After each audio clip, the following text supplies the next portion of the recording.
ዳዮድ ማለት የከረንት ፍሰትን ወይም ፍሎ ኦፍ ከረንት በአንድ አቅጣጫ ብቻ የሚፈቅድ ኤሌክትሪካል መሳሪያ ነው። በተቃራኒ አቅጣጫ ከረንት ሲመጣ ፍሰቱን ይገድባል። ምክንያቱም በተቃራኒ አቅጣጫ ትልቅ የሬዚስታንስ ባህሪ አለው።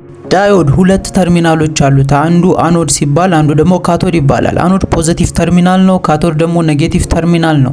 የከረንት ፍሰት ከአኖድ ወደ ካቶድ ነው። ዳዮድ የሚወከልበት ምልክት ይህንን ይመስላል። ጥቁሯ የቀስት ምልክት የኮንቬንሽናል ከረንት ፍሰትን አቅጣጫ ታሳያለች። ያ ማለት ከአኖድ ወደ ካቶድ መሆኑን ያመለክታል።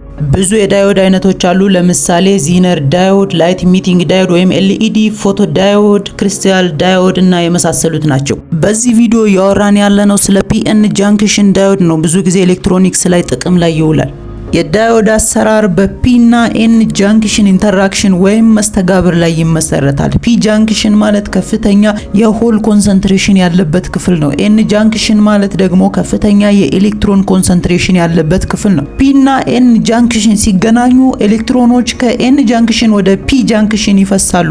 ሆሎች ደግሞ ከፒ ጃንክሽን ወደ ኤን ጃንክሽን ይፈሳሉ። የእነዚህ የሁለቱ ፍሰት ሶስተኛ ክፍልን ይፈጥራል። ስሙም ዲፕሌሽን ሪጅን ይባላል። የዳዮድ አሰራር ለመረዳት ሁለት ኮንዲሽኖች ወይም ሁኔታዎች አሉ። ፎርዋርድ ቢያዝ እና ሪቨርስ ቢያዝ ይባላሉ። ፎርዋርድ ቢያዝ የሚፈጠረው የዳዮዱ ፒ ፓርት ከባትሪው ፖዚቲቭ ተርሚናል ጋር ሲገናኝና የዳዮዱ ኤን ፓርት ከባትሪው ኔጌቲቭ ተርሚናል ጋር ሲገናኝ ነው። በመጀመሪያ የሚተገበርበት ቮልቴጅ ሲጨምር ምንም አይነት የከረንት ፍሰት በዳዮድ ውስጥ አያልፍም። ምክንያቱም የፖቴንሻል ቤሪየር ወይም ደግሞ የቮልቴጅ ኬላ ስላለ ነው። ነገር ግን የሚተገበረው ቮልቴጅ ፖቴንሻል ቤሪየሩን ወይም ደግሞ ኬላውን ሲበልጥ ዳዮዱ እንደ ሾርት ሰርኪዩት ያገለግላል። ያ ማለት የከረንት ፍሰትን ይፈቅዳል ማለት ነው።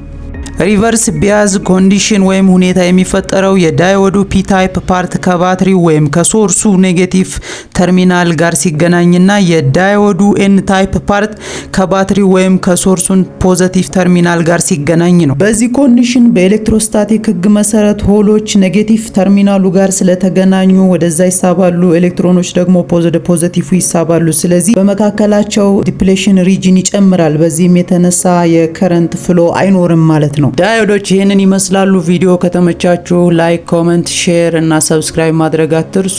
ቴንክ ዩ